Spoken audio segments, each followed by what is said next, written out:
Hello students, आज हम class 10th UK board का 2019 के कुछ शॉर्ट क्वेश्चन डिस्कस करने जा रहे हैं। जो क्वेश्चन पेपर है इसका फर्स्ट क्वेश्चन है in following the rational number is, मतलब हमारे पास ये चार ऑप्शन दिए हुए हैं और इसमें से हमें बताना है कि इसमें कौन सा रैशनल नंबर है।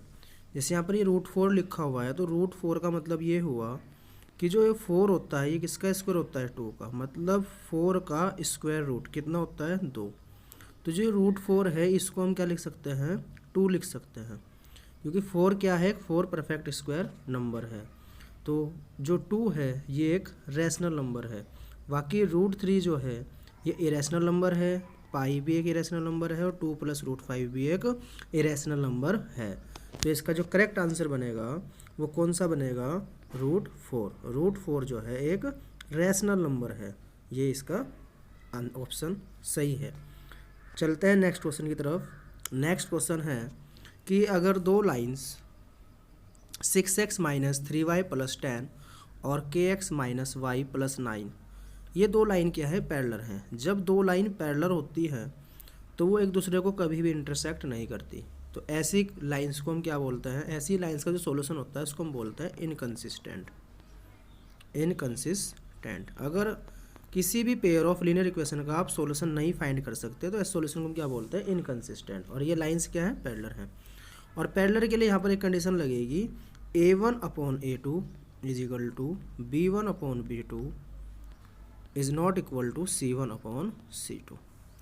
मतलब अगर कोई दो लाइन पैरेलल होती है तो वहाँ पर अगर हम इसमें A1, A2, B1, B2, C1, C2 की वैल्यू पुट करते हैं तो यहाँ से हम इसका आंसर इजीली निकाल सकते हैं।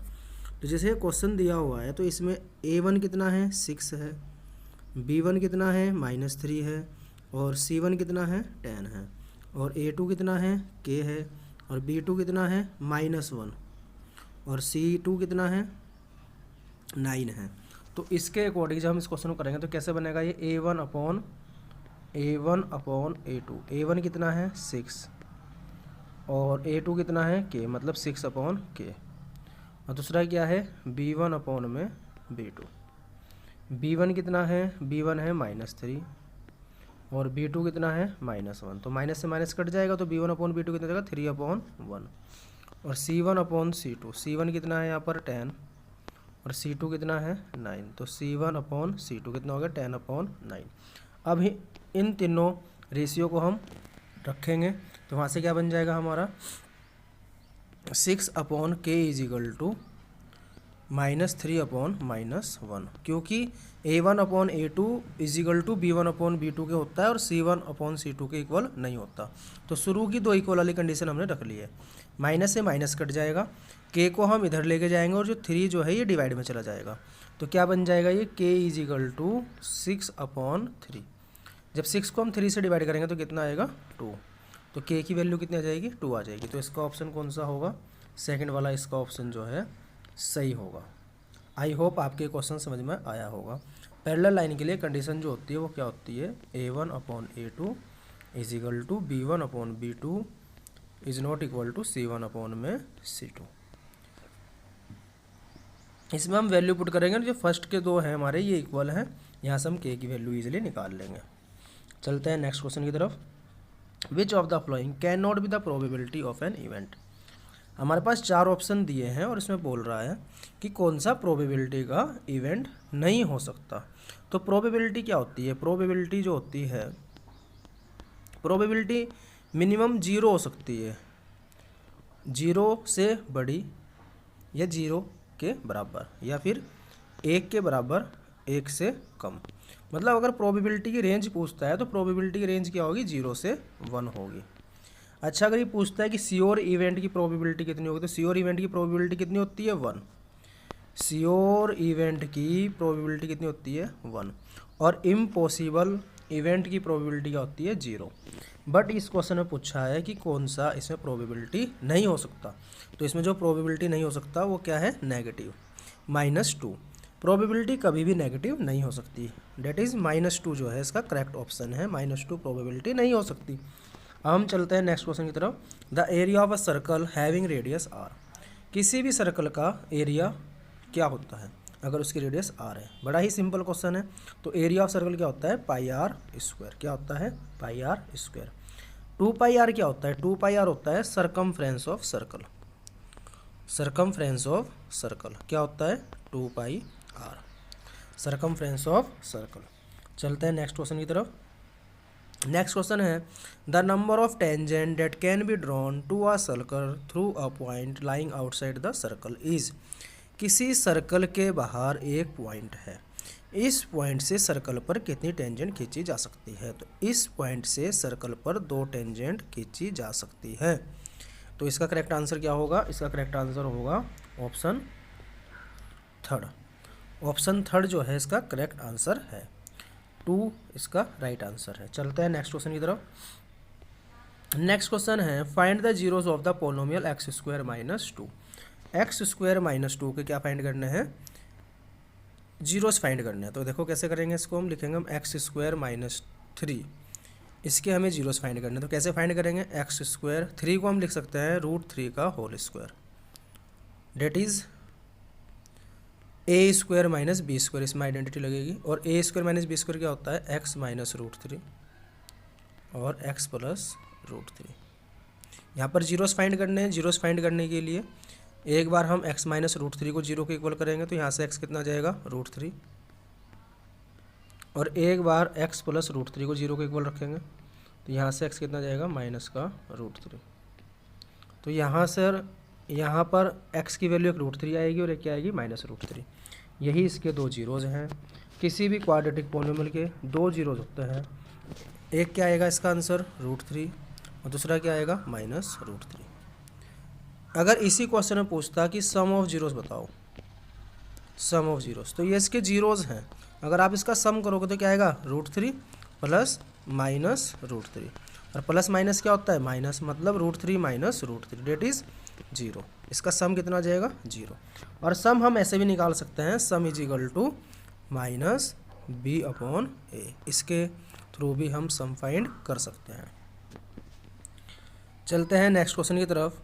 If the nth term of AP is 2n+3, अगर किसी AP का nth टर्म 2n+3 है, nth टर्म को AP के nth टर्म को हम an से डिनोट करते हैं, an is equal to 2n+3। अब इस क्वेश्चन में पूछा है 11th टर्म निकालो, तो यहाँ पर nth टर्म को हम an से रिप्रेजेंट कर रहे हैं, तो 11th टर्म को हम रिप्रेजेंट करेंगे a11 से। किससे करेंगे, a11 से। अगर इन दोनों का हम कंपैरिजन करें तो n की जगह क्या आ रहा है यहाँ पर 11, तो इसमें हम n की जगह 11 पुट कर देंगे। तो a11 इज इक्वल टू कितनी जगह 2, n की जगह हम रखेंगे 11 प्लस 3, 11 2 जा 22 और 22 प्लस 3 25। इसका राइट आंसर क्या होगा 25। आई होप आपकी समझ में आया होगा। Question number 9 find the median of the flowing data. इसमें हमें इसका मीडियन निकालना है। तो मीडियन निकालना बड़ा ही सिंपल है। सबसे पहले हम जितने हमारे यहाँ पर नंबर ऑफ ऑब्जर्वेशन है उसको काउंट करेंगे, जैसे 3, 3, 6, 3, 9।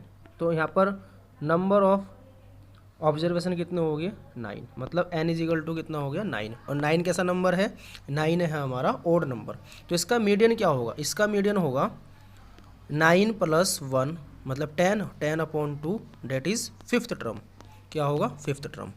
और 5th टर्म हम कैसे निकाल लेंगे, सबसे पहले हमारे पास जो डाटा दिया हुआ है इस डाटा को हम असेंडिंग ऑर्डर में या फिर डिसेंडिंग ऑर्डर में अरेंज करेंगे।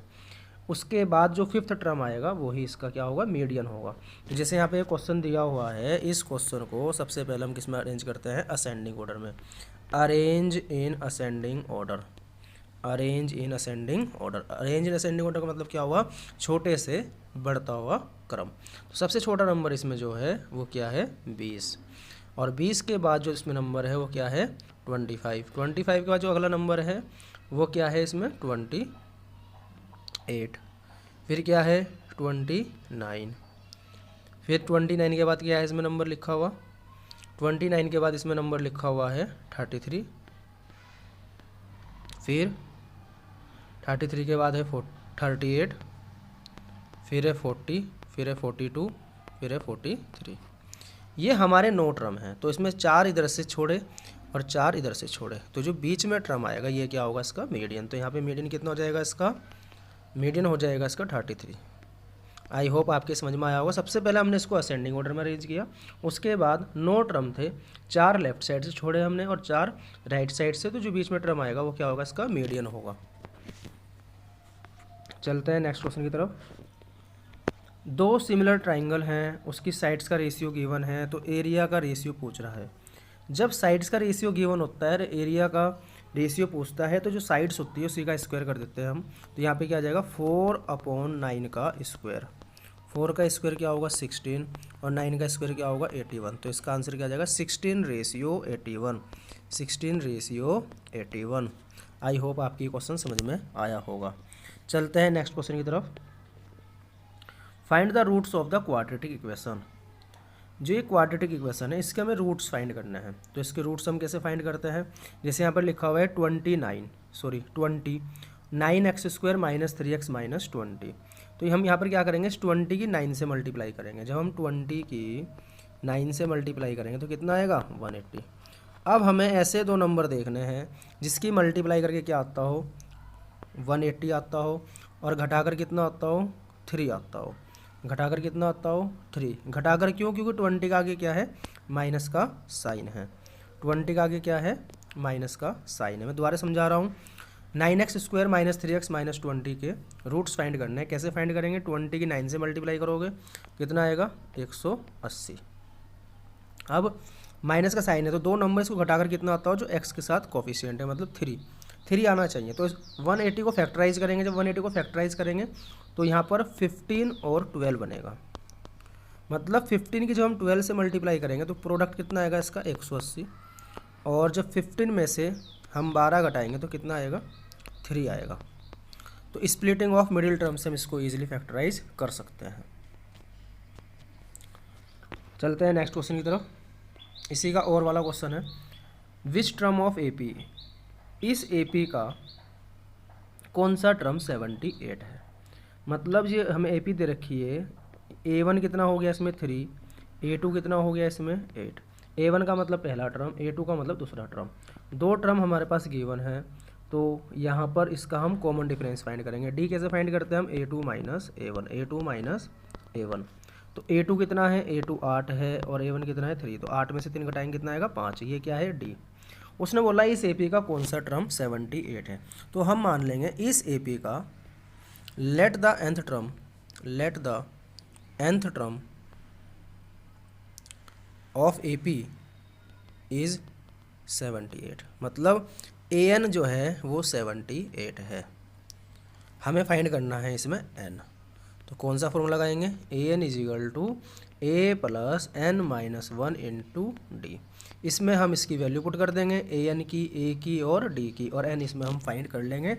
n जो आएगा यहाँ से वो क्या आएगा हमारा, इसका nth टर्म आएगा। मतलब इसका nth टर्म जो है वो 78 है। मतलब 10वां टर्म या 20वां टर्म, 16वां टर्म, कौन सा टर्म जो है इसका 78 है। वहाँ से जो n की वैल्यू आएगी वो टर्म जो है हमारा 78 होगा।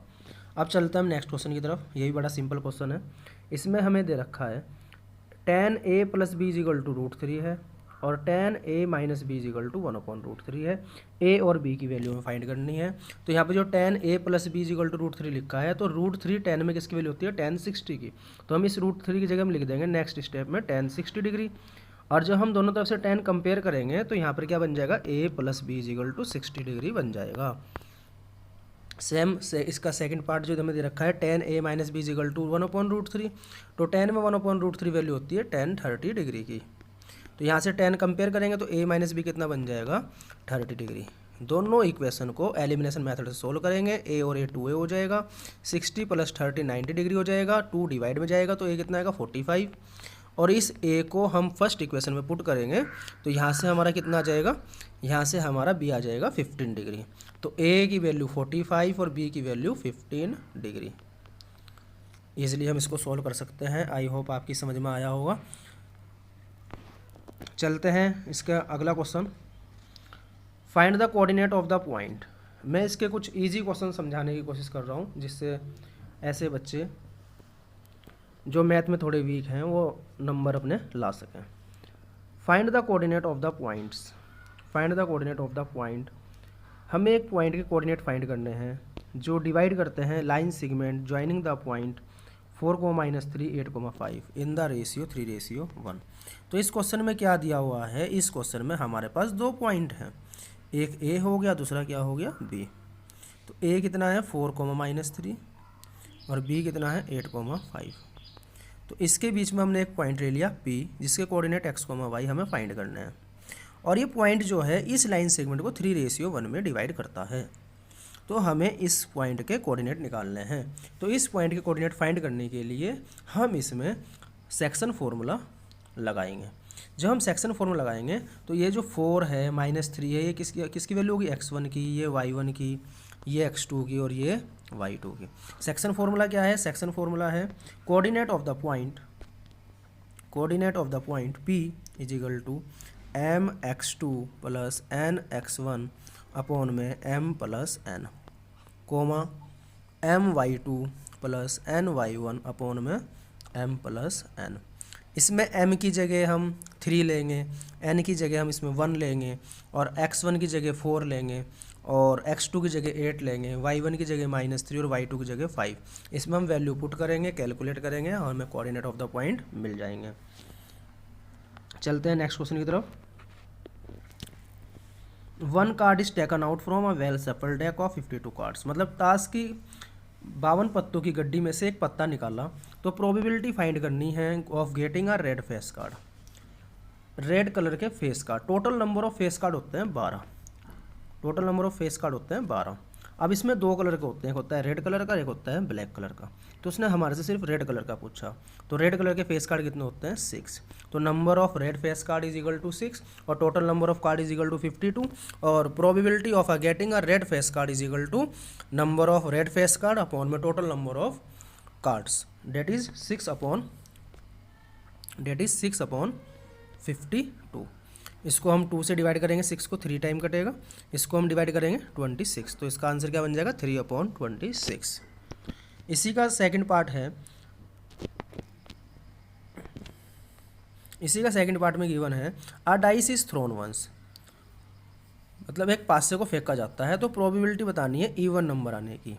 तो जब हम डाइस को फेंकते हैं तो उस पर नंबर कौन कौन से आते हैं 1 2 3 4 5 6 और इसमें इवन नंबर कौन से हैं 2 4 6, ये इवन नंबर है। तो कितने इवन नंबर है इसमें 3 इवन नंबर है। प्रोबेबिलिटी फाइंड करनी है इवन नंबर की, तो इसकी प्रोबेबिलिटी क्या होगी 3/6। टोटल पॉसिबल आउटकम कितनी है 6 और इवन नंबर कितने हैं 3, तो 3 1 जा 3, 3 2 जा 6। तो इसका आंसर क्या होगा 1/2। चलते हैं नेक्स्ट क्वेश्चन की तरफ। Question number 17। क्वेश्चन नंबर 17 में क्या दिया हुआ है समझा रहा हूँ मैं। इसमें क्या लिखा हुआ है कि the altitude of a right triangle is 7 centimetre less than it's base. एक राइट एंगल ट्राइंगल है,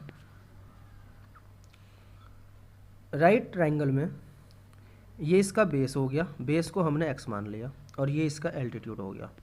एल्टीट्यूड जो है इसके बेस से 7 कम है, यहाँ पर बेस x है तो एल्टीट्यूड क्या होगा इसका x - 7, क्योंकि क्वेश्चन में गिवन है कि जो एल्टीट्यूड है वो 7 लेस है बेस से और हाइपोटेन्यूस कितना है 13 है। तो ये राइट एंगल ट्राइंगल है, तो राइट एंगल ट्राइंगल में हम पाइथागोरस थ्योरम यूज करते हैं और पाइथागोरस थ्योरम में क्या है hypotenuse square is equal to base square plus perpendicular square. Hypotenuse कितना है यहाँ पर 13 का स्क्वायर है और बेस कितना है x स्क्वायर और परपेंडिकुलर कितना है x - 7 का होल स्क्वायर।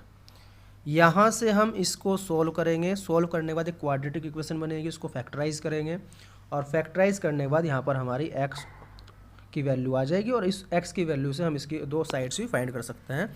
वैसे मैं आपको बताता हूँ कि जब किसी ट्राइंगल में हाइपोटेन्यूस 13 दिया हो तो जब भी राइट एंगल ट्राइंगल तो उसमें एक पाइथागोरन ट्रिपलेट लगेगी। पाइथागोरन ट्रिपलेट क्या होती है 5, 12 और 13 और सबसे बड़ी साइड को हम क्या बोलते हैं हाइपोटेन्यूस। तो यहाँ पर हाइपोटेन्यूस हमें 13 गिवन है, तो इसकी जो बची हुई साइड है वो क्या आएंगी 5 और 12 आएंगी। 5 और 12 मतलब जो इसमें हमने x लिखा था इस x की वैल्यू कितनी आएगी 12 और यहाँ पर हमने जो लिखा था x - 7 मतलब 12 में 7 घटाएंगे तो कितना आएगा 5। ठीक है, तो हम इसकी ये 2 साइड्स फाइंड कर सकते हैं। वैसे जो मैंने वहाँ पर इक्वेशन बनाई थी, इक्वेशन क्या बनाई थी हमने 13 का square is equal to x square plus x - 7 का होल स्क्वायर। यहाँ पर इसको हम सिंप्लीफाई करेंगे, सिंप्लीफाई करके क्वाड्रेटिक इक्वेशन बनेगी, फिर फैक्टराइज करेंगे, वहाँ से हमारी x की वैल्यू आ जाएगी और उससे हम 2 साइड इजीली फाइंड कर सकते हैं। नेक्स्ट क्वेश्चन है, यही बड़ा सिंपल क्वेश्चन है। 15 cot A is equal to 8।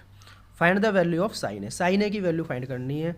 तो cot A is equal to कितना हो जाएगा, cot A is equal to हो जाएगा हमारा 8/15। और कोट क्या होता है, कोट होता है b upon p, base upon perpendicular. यहाँ से हम एक राइट एंगल ट्राइंगल बनाएंगे, बेस 8 है, परपेंडिकुलर 15 है, हाइपोटेनियस फाइंड कर लेंगे यहाँ से हम इसका। यहाँ से जब हाइपोटेनियस फाइंड हो जाएगा तो 15 का स्क्वायर कितना होता है, हाइपोटेनियस फाइंड करने के लिए पाइथागोरस वो लगाएंगे, पाइथागोरस थ्योरम। इसमें पाइथागोरस थ्योरम क्या होती है, हाइपोटेनियस का square is equal to base square plus perpendicular square. Base कितना है 8 का स्क्वायर, और परपेंडिकुलर कितना है 15 का स्क्वायर। तो 8 का स्क्वायर 64 होता है, 15 का स्क्वायर 225 होता है, दोनों को ऐड करेंगे कितना आएगा 289, और 289 जो है इसका स्क्वायर होता है 17 का। डेट इज हाइपोटेनियस कितना आ जाएगी इसमें 17 आ जाएगी। और हमें फाइंड क्या करना है, फाइंड करना है हमें साइन ए, और sine a is equal to क्या होता है, sine a is equal to होता है परपेंडिकुलर अपॉन में हाइपोटेनियस, परपेंडिकुलर अपॉन में हाइपोटेनियस। और परपेंडिकुलर इस ट्रायंगल में हमारा कितना था, ए बी सी, ये राइट एंगल ट्रायंगल है, और बेस इसका 8 था, परपेंडिकुलर इसमें 15 था। तो इसका आंसर क्या बन जाएगा 15 अपॉन में 17। 15 क्या है इसमें, परपेंडिकुलर है, और हाइपोटेनियस कितना है 17 है। चलते हैं नेक्स्ट क्वेश्चन की तरफ।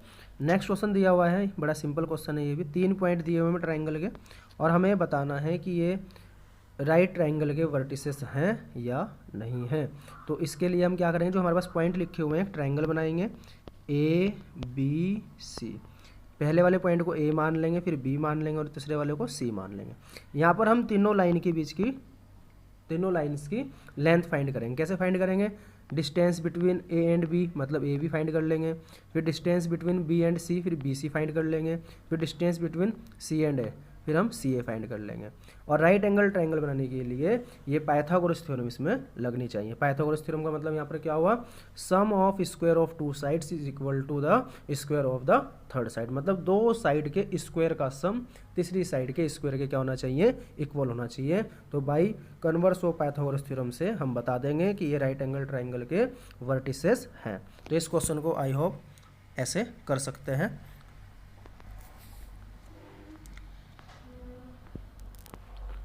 चलते हैं नेक्स्ट क्वेश्चन की तरफ, 21 वाला क्वेश्चन। ये भी बड़ा सिंपल क्वेश्चन दिया हुआ है। इसमें 2 पॉइंट दे रखे हैं पी एंड क्यू, 2 पॉइंट दे रखे हैं, 2 पॉइंट गिवन है इसमें पी एंड क्यू।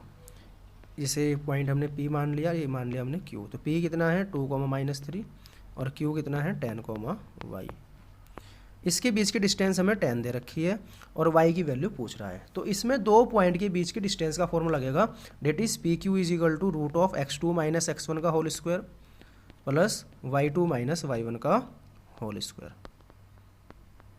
ये फॉर्मूला इसमें लगेगा। यहाँ से हम इसमें इस वैल्यू पुट करके, और यहाँ पर जो पी क्यू है ये डिस्टेंस है, पी क्यू की जगह हम 10 रखेंगे, और x2 की जगह हम 10, और x1 की जगह यहाँ पर हम 2 रखेंगे, y2 की जगह y, और y1 की जगह -3 रखेंगे। तो यहाँ पर जब हम इसको सिंप्लीफाई करेंगे, सिंप्लीफाई करने के बाद यहाँ पर क्या बनेगी, एक क्वाड्रेटिक इक्वेशन बनेगी। इस क्वाड्रेटिक इक्वेशन को सोल्व करके यहाँ पर हमें y की वैल्यू इजीली मिल जाएगी। चलते हैं अगला क्वेश्चन की तरफ। क्वेश्चन नंबर 23, ये भी बड़ा सिंपल क्वेश्चन है। यहाँ पर हमें फिगर दे रखा है ABCD जो है क्वाड्रिलेटरल है, जो सर्कल के बाहर है, AB plus CD AD plus BC के इक्वल हमें प्रूफ करना है। तो इसको कैसे करेंगे, जैसे कोई सर्कल होता है, सर्कल के बाहर से जो सर्कल पे हम टेंजेंट खींचते हैं तो वो क्या होती है, इक्वल टेंजेंट होती है। तो यहाँ पर जैसे ये सर्कल खिंचा हुआ बना हुआ है, तो इसके बाहर A से जो AP और AS है आपस में क्या हो जाएंगे, इक्वल हो जाएंगे।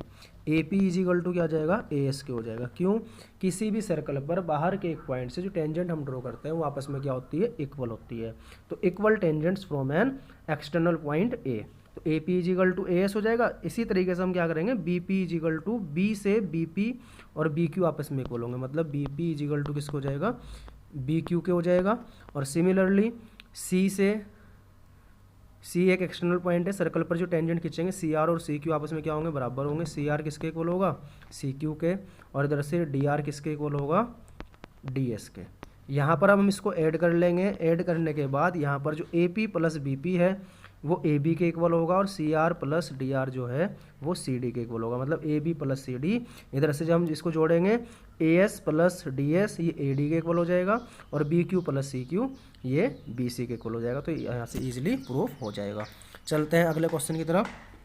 अगला क्वेश्चन है आ फ्रैक्शन बिकम 9/11। एक फ्रैक्शन जो है 9/11 हो जाती है अगर दो को हम न्यूमरेटर और डिनोमिनेटर में ऐड करते हैं। तो इस क्वेश्चन को कैसे करेंगे, जैसे हमने फ्रैक्शन मान लिया हमने x/y, हमने फ्रैक्शन मान लिया x/y। तो इसको कैसे करेंगे हम, यहाँ पर जैसे लिखा हुआ है इन्होंने कि अगर हम दो ऐड करते हैं मतलब x + 2 अपॉन में y + 2 ऐड करेंगे तो कितना बन जाएगा 9/11। क्रॉस मल्टीप्लाई करेंगे, एक लीनियर इक्वेशन बनेगी। और दूसरी कंडीशन दे रखी है कि अगर हम इसमें 3 ऐड करते हैं न्यूमरेटर डिनोमिनेटर में तो x + 3 अपॉन में y + 3 = 5/6। यहाँ पर भी क्रॉस मल्टीप्लाई करेंगे और यहाँ पर एक और लीनियर इक्वेशन बन जाएगी। फिर the pair of given linear equation को हम सोल्व करेंगे। एलिमिनेशन मेथड से सोल्व कर सकते हैं या सब्स्टिट्यूशन मेथड से सोल्व कर सकते हैं। उससे सोल्व करने के बाद हम x और y की वैल्यू फाइंड कर लेंगे, वहाँ से हम इजीली फ्रैक्शन फाइंड कर सकते हैं। इसका एक क्वेश्चन और दिया हुआ है, ये बड़ा सिंपल क्वेश्चन दिया हुआ है इन्होंने। The difference of 2 number is 26। दो नंबर का डिफरेंस क्या है 26 है। तो हम 2 नंबर्स मान लेते हैं। लेट टू नंबर्स आर, दो नंबर मान लेते हैं x और y। x जो है वो ग्रेटर है और y जो है छोटा नंबर है। तो इसका डिफरेंस 26 है, मतलब x - y = कितना हो गया 26। ये इक्वेशन हमारी फर्स्ट हो गई। सेकंड कंडीशन दे रखी है 1 number is 3 time the other. मतलब एक नंबर जो है दूसरे नंबर का क्या है 3 गुना है। तो बड़ा नंबर इसमें x है और छोटा नंबर इसमें क्या है y। तो छोटे की हम जब 3 से गुना करेंगे तो x = कितना हो जाएगा 3y। तो दूसरी वाली कंडीशन भी हमारी बन गई है x = 3y। और इस x = 3y को हम किस में पुट कर देंगे फर्स्ट इक्वेशन में। जब हम x = 3y को फर्स्ट इक्वेशन में पुट कर देंगे तो यहाँ पर x की जगह क्या आ जाएगा 3y आ जाएगा। 3y - y कितना होता है 2y। 3y - y कितना होता है 2y। तो 2y = कितना हो जाएगा 26 और मल्टीप्लाई वाला डिवाइड में जाएगा। 26 को 2 से डिवाइड करेंगे तो कितना आएगा 13। तो यहाँ से y की वैल्यू कितनी आ जाएगी 13। और जब इस y की वैल्यू को हम सेकंड इक्वेशन में पुट करेंगे तो y की जगह हमने 13 पुट करा, 13 3 = 39। तो x की वैल्यू कितनी आ जाएगी 39। आई होप आपके ये क्वेश्चन समझ में आया होगा। इस क्वेश्चन में 2 इक्वेशन बन रही है। एक बन रही है x = 3y, x बड़ा नंबर है y छोटा नंबर है, x is a larger number y is a smaller number. और इन दो नंबर के बीच का डिफरेंस कितना है 26 है, डेट इज x - y = 26। इन दोनों इक्वेशन को सोल्व करके हम x और y की वैल्यू फाइंड कर सकते हैं। आई होप आपकी क्वेश्चन समझ में आया होगा।